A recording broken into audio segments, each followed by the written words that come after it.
ሰሞንኛ የሆነውን ቫይራል ሄሞራጂክ ፊቨር በሽታን በተመለከተ ግንዛቤ ለማስጨበጥ ነው።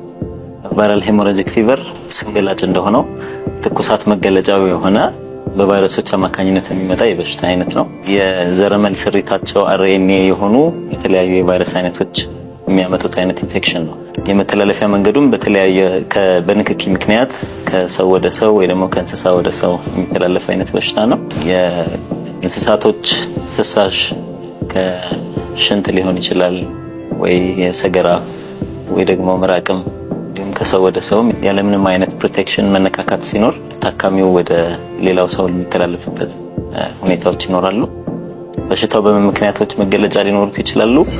ትኩሳት፣ ብርድ፣ ራስ ምታት፣ ፍላጎት መቀነስ፣ ማቅለሽለሽ፣ ማስታወክ፣ የሆድ ህመም፣ ከዛም ውጪ ተቅማጥ፣ ታወክ ስሜትና ሰውነት ላይ በጉልህ ደረት አካባቢ ሆድ ላይና ከጀርባ የሚታይ የሆነ ሽፍታ ያለው ሰው ካለ የበሽታው መገለጫ ሊሆን ስለሚችል ወደ ጤና ተቋማት መሄዱ ይመከራል። አንዴ በሽታው ከተከሰተ በኋላ ብዙ ጊዜ ለመቆጣጠር አስቸጋሪ ሁኔታዎች ሊፈጠሩ ይችላሉና ከመጀመሪያውኑም ጥንቃቄ ማድረጉ ከሁሉም በላይ የተሻለ ነው።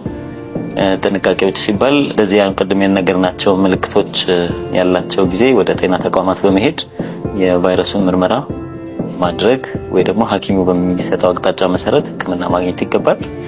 ከዛ ውጪ ደግሞ የራሳቸውን ንጽህና መጠበቅ፣ የግል ንጽህናቸውን እጅን በሳሙና መታጠብ፣ ሳኒታይዘሮችን መጠቀም፣ እንዲሁም ደግሞ በበሽታው የታወቀ ችግር ያለባቸው ሰዎች ሲገኙ ከነሱ ጋር ንክኪ መቀነስ፣ እንዲሁም ደግሞ በንክኪ ወቅትም ደግሞ መጠቀም ያለባቸውን ፕሮቴክቲቭ ሜካኒዝሞችን መጠቀም ተገቢ ነው። ዶክተር አሚር መሐመድ እባላለሁ። በኢትዮጵያ ሆስፒታል የውስጥ ደዌ ሕክምና ክፍል የውስጥ ደዌ ስፔሻሊስት ሐኪም ነኝ። አመሰግናለሁ።